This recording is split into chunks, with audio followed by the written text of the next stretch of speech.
Vamos então até ao Salmo 103 e vamos ler do verso 1 ao verso 5. No Salmo 103, do verso 1 ao verso 5. Aqueles que puderem ficar de pé, vamos ler a palavra do Senhor. Bendiz, ó minha alma, ao Senhor, e tudo o que há em mim, bendiga ao seu santo nome. Bendiz, ó minha alma, ao Senhor, e não te esqueças nem um só de seus benefícios. Ele é quem perdoa todas as tuas iniquidades, quem sara todas as tuas enfermidades, quem da cova redime a tua vida e te coroa de graça e misericórdia, quem farta de bens a tua velhice, de sorte que a tua mocidade se renova como a da águia. O sermão que tenho para pregar nesta manhã tem no título uma pergunta. E a pergunta é: quando falas com Deus, também falas contigo próprio? É uma das perguntas que vos quero fazer nesta manhã. Quando tu falas com Deus, tu também falas contigo próprio? Essa é uma questão que gostaria que pudéssemos manter connosco, presentes à medida que vamos nos envolver com este texto, Salmo 103. Este Salmo, e nós lemos apenas os primeiros 5 versos, e vamos incidir apenas nesses primeiros 5 versos e nos quatro em particular. Este salmo é atribuído a David. David é uma personagem incontornável no Velho Testamento. Ele é um rei que ficou para sempre no coração de Israel. Era um rei, era um soldado, mas também era um poeta. É difícil nós conseguirmos resumir a envergadura da personalidade de David, porque David é um homem que desafia as descrições simplistas. Ele foi um homem do campo de batalha, mas era um homem de coração, era um homem de poemas, de poesias, e por isso mesmo, uma grande parte dos salmos, que nós temos neste livro dos Salmos, é atribuída a David. David escreveu grande parte dos salmos que nós temos neste livro, que é o maior livro da Bíblia. E há uma coisa engraçada a acontecer aqui, neste texto que nós acabámos de ler, e que é o facto de David estar a fazer uma oração privada em público.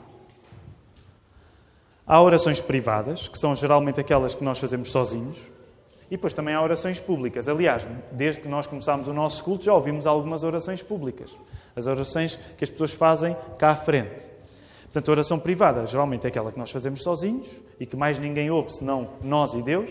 Às vezes nem sequer nós ouvimos, porque às vezes não estamos a falar em voz alta, só Deus é que está a ouvir. E há a oração pública, que é uma oração que é ouvida por qualquer pessoa. Ora, o que está a acontecer aqui no Salmo 103 é uma mistura curiosa das duas coisas. David faz uma oração pública, porque é um salmo, não é? E a partir do momento em que David escreveu esta oração, ela passou a ter uma história independente de David. E que história é que a oração passou a ter? Esta oração, como muitas outras orações de David, torna-se um salmo, e o salmo passou a ser uma parte fundamental, não só do culto dos judeus, isto só para termos alguma ideia. Como é que era o culto dos judeus? Em grande parte, o culto dos judeus é parecido com o nosso culto, sobretudo se formos uma igreja como é esta, uma igreja protestante, uma igreja evangélica.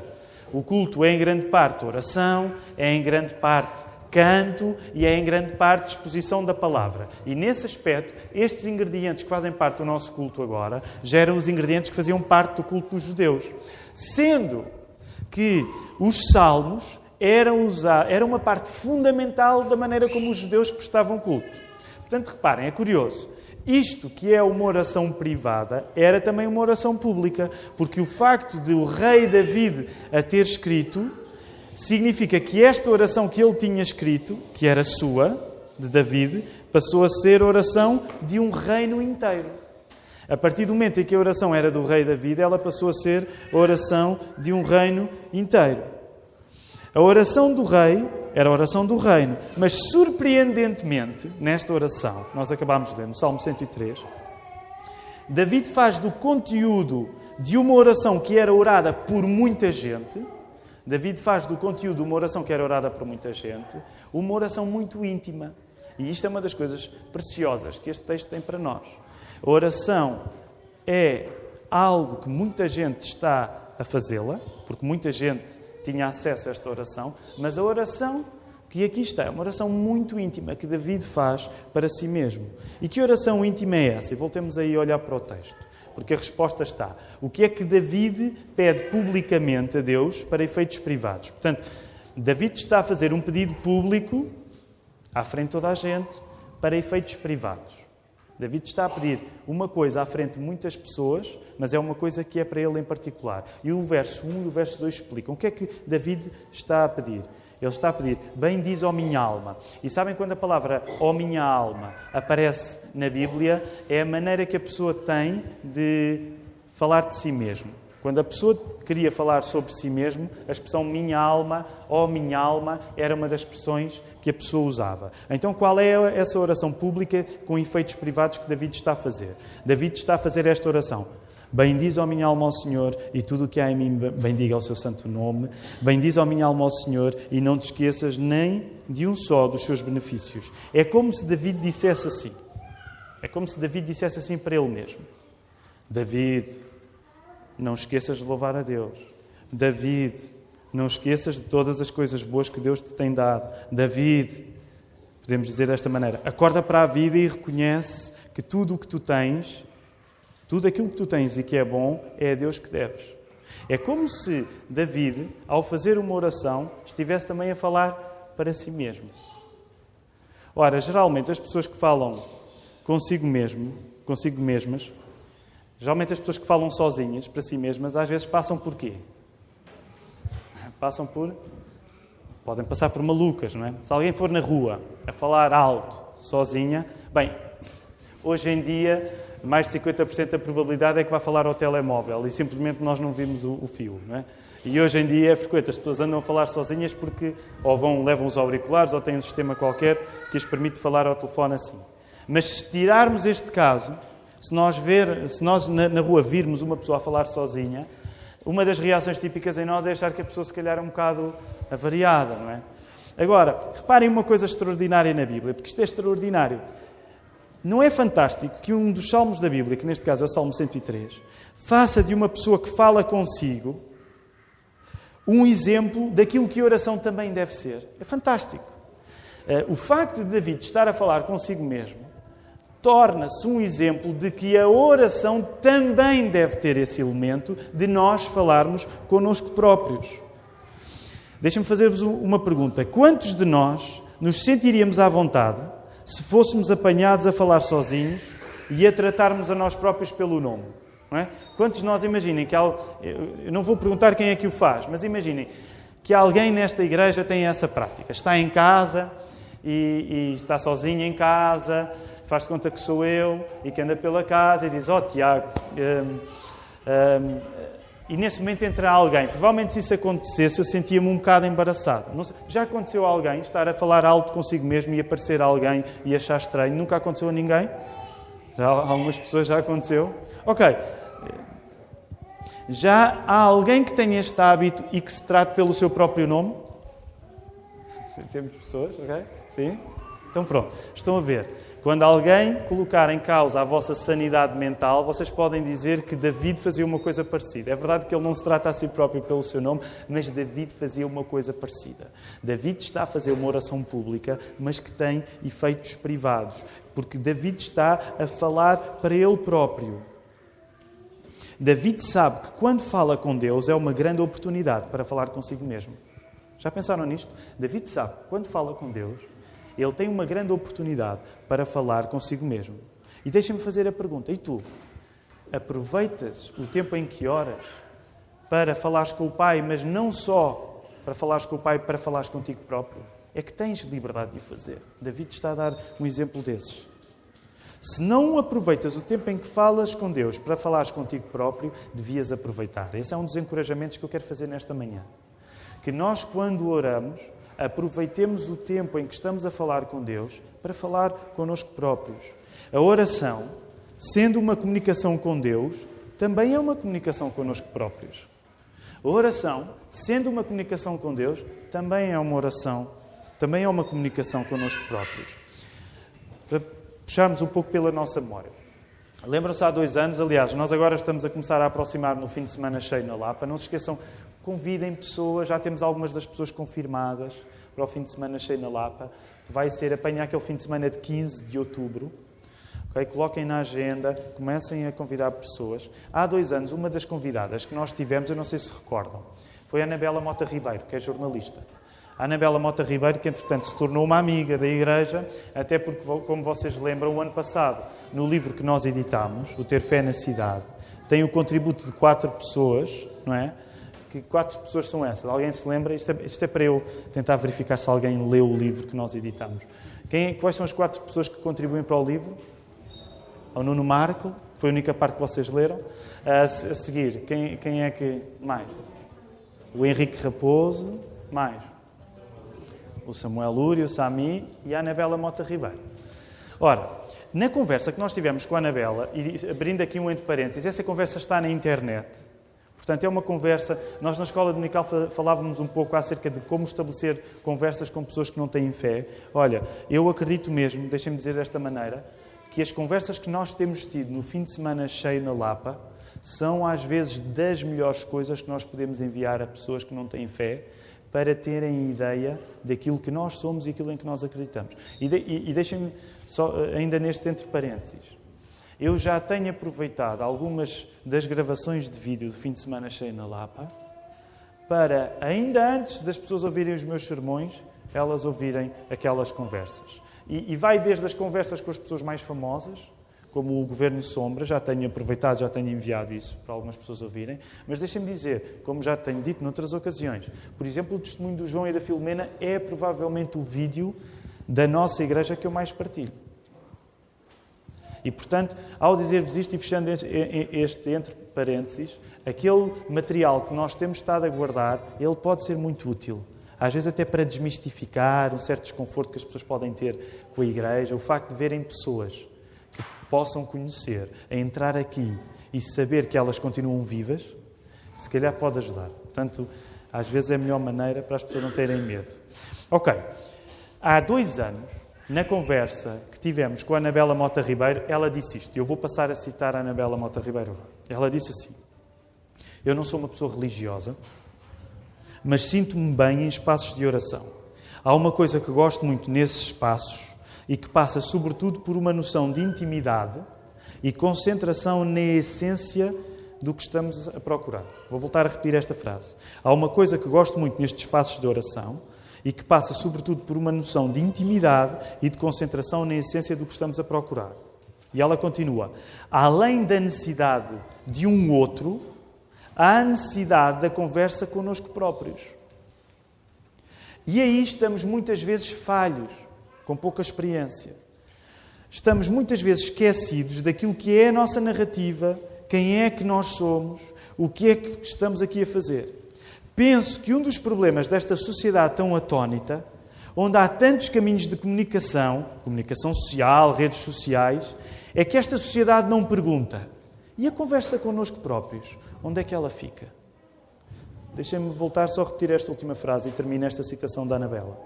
Penso que um dos problemas desta sociedade tão atónita, onde há tantos caminhos de comunicação social, redes sociais, é que esta sociedade não pergunta: e a conversa connosco próprios, onde é que ela fica? Final de citação. Reparem, a Anabela Mota Ribeiro, sendo uma pessoa da comunicação social, sabe que nos falta comunicação connosco próprios. Foi uma pessoa que não tem a nossa fé, que partilhou isto. Ela que é uma pessoa que vive de comunicar com os outros, ela olha para a nossa sociedade e diz: nós passamos tanto tempo a comunicar com os outros, mas na prática deixamos de ter capacidade de comunicar connosco próprios. E deixem-me dizer, esse é um dos desafios tão grandes, pelo facto de nós estarmos tão ligados através da tecnologia, da internet. Nós acabamos por estar tão incessantemente ligados aos outros que, de repente, já não sabemos estar sozinhos. E eu, pecador, me confesso. Qual é o instinto para grande parte de nós, hoje, sempre que por alguma razão nós paramos? Qual é o instinto? Qual é o primeiro gesto que nós fazemos? Nós sacamos do quê? Eu estou-me a incluir, eu não me estou a excluir. Nós sacamos do quê? Nós sacamos do telemóvel e vamos ver se há alguma fotografia nova de alguém, ou se alguém colocou uma coisa nova no Twitter, ou seja o que for. É tão difícil não fazer isto que eu espero que vocês concordem com o que a Anabela Mota Ribeiro disse, porque eu concordo. Nós já não sabemos estar sozinhos connosco. E deixem-me só dizer isto. Não é o objetivo principal desta mensagem, mas quero dizê-lo ainda. Sabem que uma das coisas, tenho lido em alguns artigos escritos por não cristãos, sabem que uma das coisas que as pessoas começam a dizer que nos está a fazer falta? Nós já não sabemos lidar com o tédio. Nós já não sabemos lidar com o tédio. Porque a nossa tendência, se estamos entediados, é, através da nossa ligação à internet, arranjar sempre uma coisa para nos distrair. Então, há uns tempos eu li um artigo em que dizia assim: as nossas crianças estão a perder capacidades porque elas já não sabem estar entediadas. Elas passam de distração em distração. Uma palavra de encorajamento para os pais. Sejam menos rápidos a colocar ecrãs à frente dos vossos filhos. Porque eles estão a perder a capacidade de apanharem secas. E apanhar secas faz parte da maneira como nós nos construímos. E estamos, sem querer, a passar-lhes uma mensagem que é esta: tu tens de estar sempre distraído. Meus irmãos, quantos de nós não recordamos as férias do verão como momentos onde às vezes era uma grande seca porque não tínhamos nada para fazer? Isso faz parte da nossa construção enquanto pessoas. Sabem porquê? Porque é mais fácil, nesses momentos onde nós estamos a apanhar uma grande seca e nada nos distrai, que nós ganhemos capacidade de falar connosco próprios. Então é interessante. Uma pessoa da comunicação diz-nos: passamos tanto tempo a comunicar que já não sabemos comunicar uns com os outros. Só para terminar esta parte, também vi isso, não sei onde, acho que foi no Observador. Um artigo onde as pessoas... Isto, de facto, o turismo está sempre a progredir no nosso país. Então, um sítio, acho que é caro, onde as pessoas pagam e não podem estar ligadas a nada. Então, um sítio no Algarve, onde a pessoa paga bem para não estar ligada a nada. Meus irmãos, eu e a Ruth podíamos abrir um negócio deste. Vocês vão ter connosco, pagam-nos muito dinheiro para não se ligarem a nada. Eu acho que era uma coisa que nos... fazia jeito, não é? Então já estão a ver os próximos conceitos turísticos. Eu não tenho dúvidas nenhumas sobre isto. Em vez de dizer Wi-Fi gratuito, é dizer não há Wi-Fi para ninguém. As pessoas vão pagar muito para estar lá. Portanto, é o sinal da nossa sociedade. Ok, deixa-me voltar aqui. Talvez sejamos hoje uma cultura que valoriza muito a ideia de nós ouvirmos o nosso quê? Nós somos uma cultura que valoriza muito a ideia de ouvirmos o nosso quê? Tu tens de ouvir o teu... O que é que nosso coração. Vocês não se lembram daquele título do livro que há uns anos fez muito sucesso, da Susana Tamaro? Eu nunca li, mas não se lembram? Aqueles que são mais antigos? Ninguém se sinta mal. Se alguém lê Susana Tamaro, eu não estou a condenar, ok? Mas não se lembram? Havia um título do livro dela que dizia assim: vai onde te leva o coração. Ok, só um momento de confissão. Alguém leu o livro? A irmã Fernanda. Estão a ver a coragem da irmã Fernanda? Os outros são mentirosos, porque muitos leram. Mas pronto. Eu não li. Mas este foi um livro, a irmã Fernanda provavelmente lembra-se, foi um livro que aqui há perto de 20 anos foi um grande sucesso editorial. Pronto, eu não li o livro, portanto não posso falar mal de um livro que não li. Agora, a nossa tendência, pegando nesse título do livro da Susana Tamaro, é que nós hoje estamos sempre muito prontos para ouvir o nosso coração, mas já repararam que não estamos assim tão prontos para nós falarmos ao nosso coração. Nós estamos muito prontos para ouvirmos o nosso coração a falar connosco, mas não estamos assim tão prontos para nós falarmos ao nosso coração. Como para nós é fundamental hoje ser autêntico, é uma das nossas grandes preocupações, a autenticidade, não é? É uma das nossas obsessões, sermos autênticos. Como para nós é fundamental ser autêntico, parece que o trânsito entre nós e o nosso coração só tem um sentido, que é o sentido do coração em direção a nós. E parece que nós deixamos de percorrer a estrada que vai de nós para o nosso coração. E o sentido pode haver entre nós e o nosso coração. Será que não há o risco de o nosso coração se tornar um ditador na nossa vida?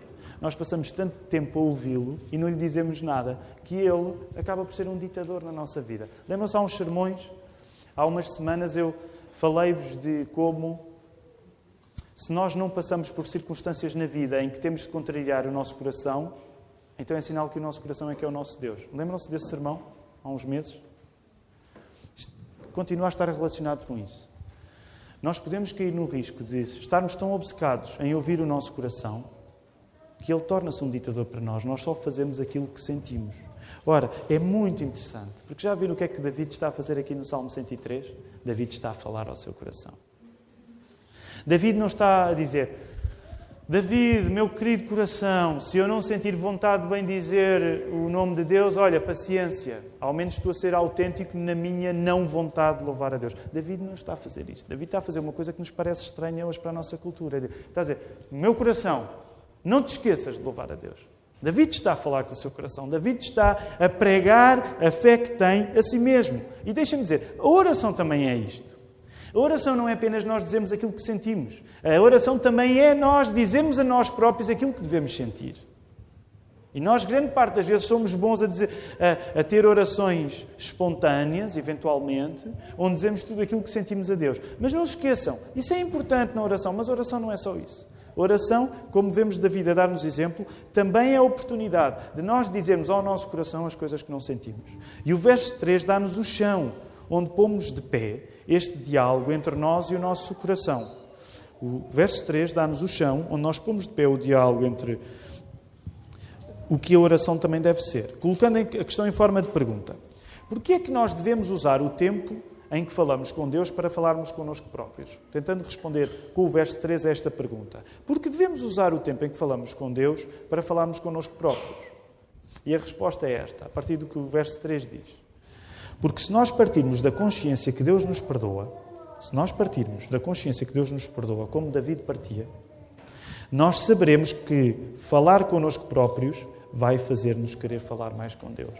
Eu vou voltar a repetir. Porquê é que nós devemos usar o tempo em que falamos com Deus para falarmos connosco próprios? Porque se partirmos da consciência que Deus nos perdoa, como David partia, nós saberemos que falar connosco próprios vai fazer-nos querer falar mais com Deus. É isso que David está aí a explicar no verso 3. Qual é a base da oração que David apresenta aí no verso 3? Deus é quem perdoa todas as tuas iniquidades, quem sara todas as tuas enfermidades, quem da cova redime a tua vida e te coroa de graça e misericórdia, já no verso 4.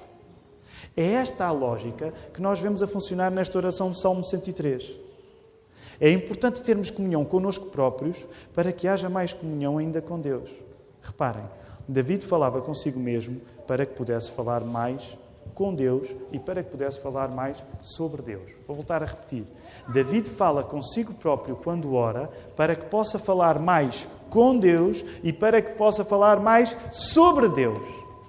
Por isso é que o verso 2 diz aí: não te esqueças nem um só dos seus benefícios. Não te esqueças que as coisas que tu tens boas na vida, tu deves todas essas coisas a Deus. David está a pregar e David é a pessoa que está a ouvir o sermão. A oração também é isto. É para tu pregares e ouvires. Tu pregas a ti próprio. Sabes porquê? Porque no final de pregares a ti próprio, tu vais ter mais vontade de falar com Deus e por causa disso tu vais ter mais vontade de falar de Deus às pessoas à tua volta. Nós só vamos ter vontade de falar mais com Deus se tivermos consciência de quanto Deus nos tem perdoado. Agora apliquemos isto pela negativa. A oração é sempre uma resposta de louvor ao facto de Deus resolver o mal que fazemos. As pessoas que não sentem vontade de orar são geralmente pessoas que minimizam o mal que fazem.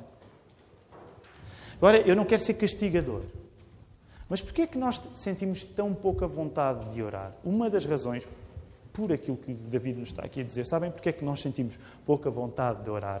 Porque nós não temos ideia dos pecados que cometemos e que Deus nos perdoa. Se nós tivéssemos mais consciência do nosso pecado, que é perdoado por Deus, nós tínhamos mais vontade de lhe agradecer.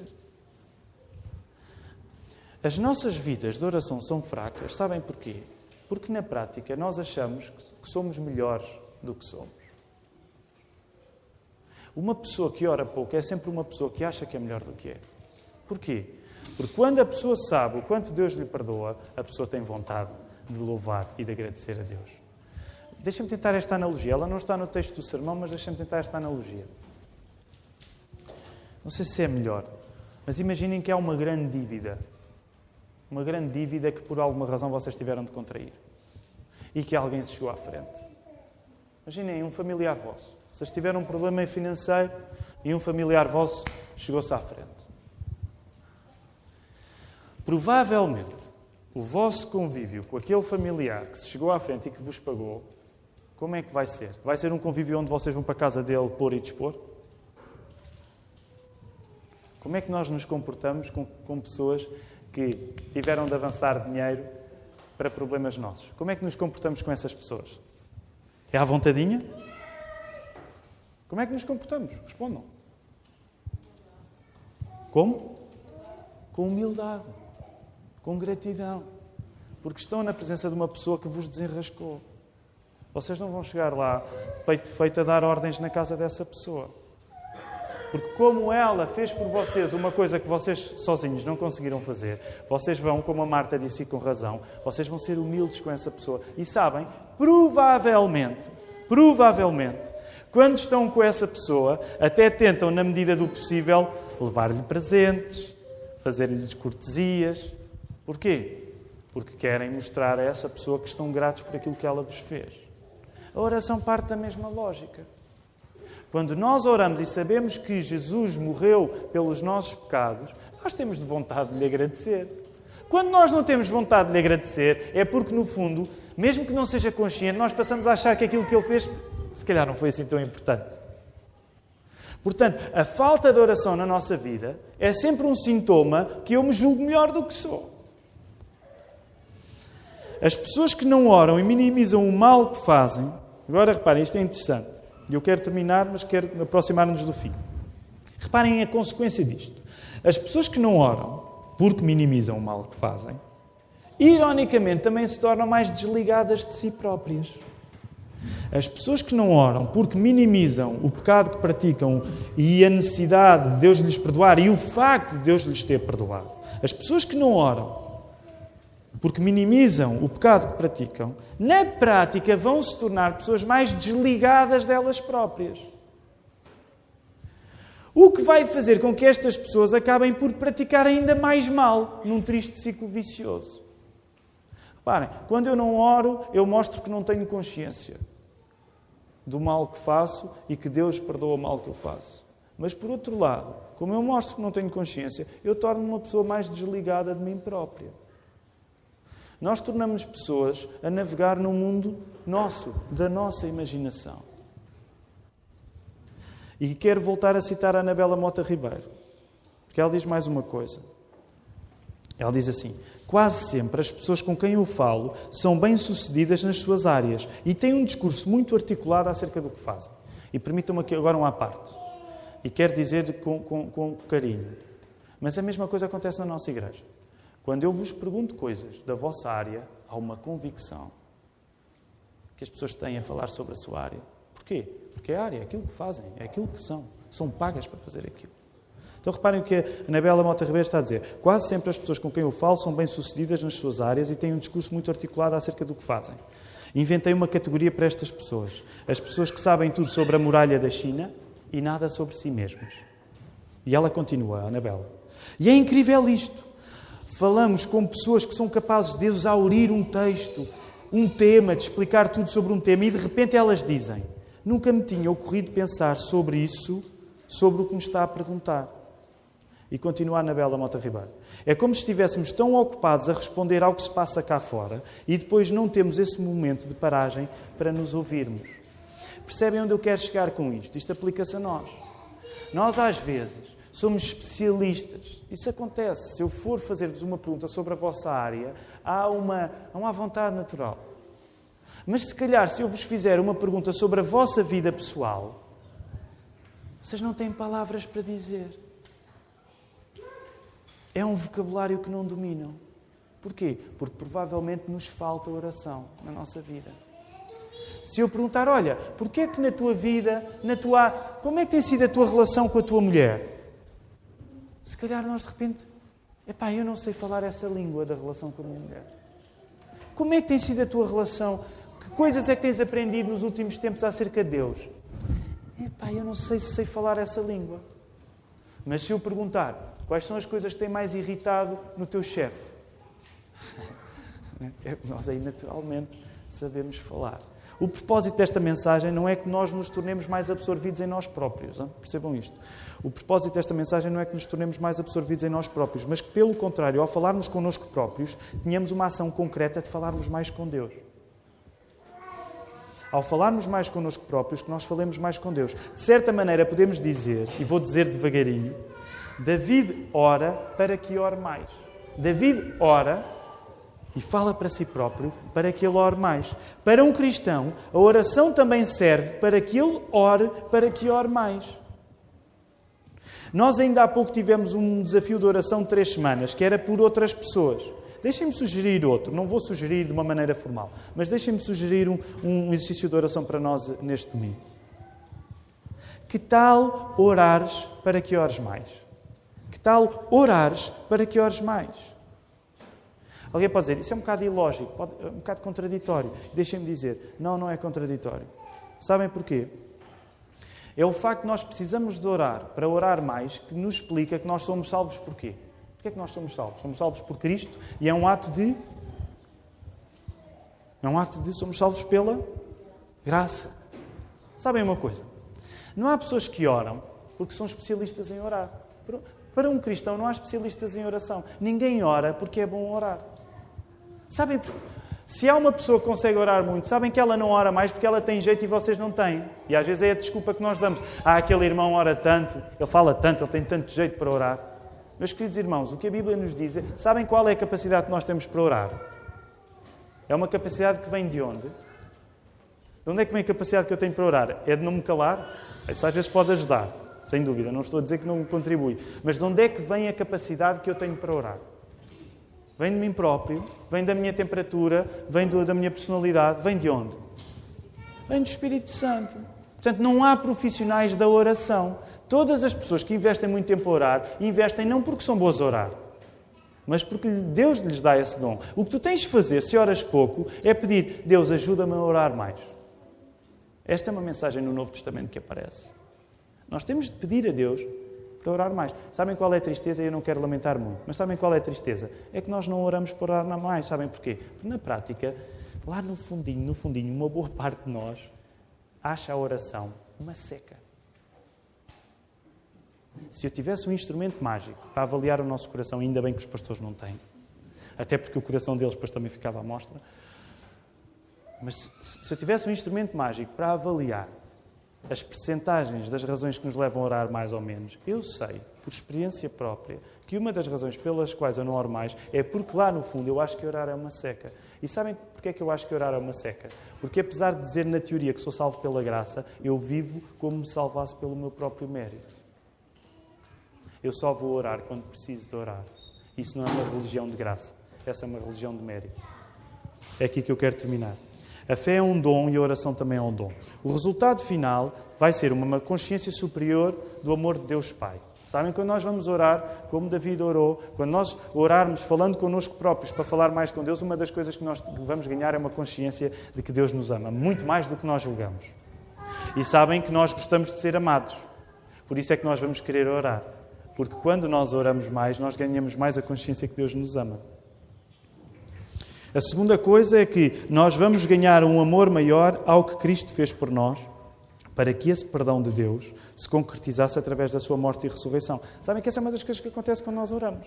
Nós ganhamos mais amor à morte. Nós ganhamos mais amor à ressurreição de Jesus. Nós valorizamos aquilo que Ele fez por nós. E, por fim, outro dos resultados finais é que nós ganhamos uma maior comunhão com o Espírito Santo, que nos renova ao ponto de nós nos tornarmos parecidos com o quê? Com um bicho que está aí no verso 5. Um bicho, um animal. Qual é o animal que está aí no verso 5? É tão bonita esta ideia de renovação. Qual é o animal que está aí no verso 5? De sorte que a tua mocidade se renova como a da águia. Eu não vou entrar nem por aí, está bem? Não vou entrar nem por aí. Nós somos uma igreja que tira poucos dividendos do futebol, e ainda bem. Mas deixem-me dizer-vos, a águia como um animal devia nos inspirar. A águia, por exemplo, na cultura norte-americana isso é mais visível. Sabem porque é que os americanos têm na águia um símbolo? Porque em grande parte ela simboliza um dos valores do país. Sabem qual é um dos valores do país? E porque é que tem a águia lá? Sabem qual é um dos valores do país? É porque a águia faz o quê? A águia? A águia é livre. A águia é livre. A águia é livre. A águia pode ir onde quiser. Ela voa. Não é única, mas ela é um símbolo dessa liberdade. É isso que o Espírito Santo faz connosco. Ele torna-nos livres. A oração torna-nos livres. Que o Senhor nos ajude.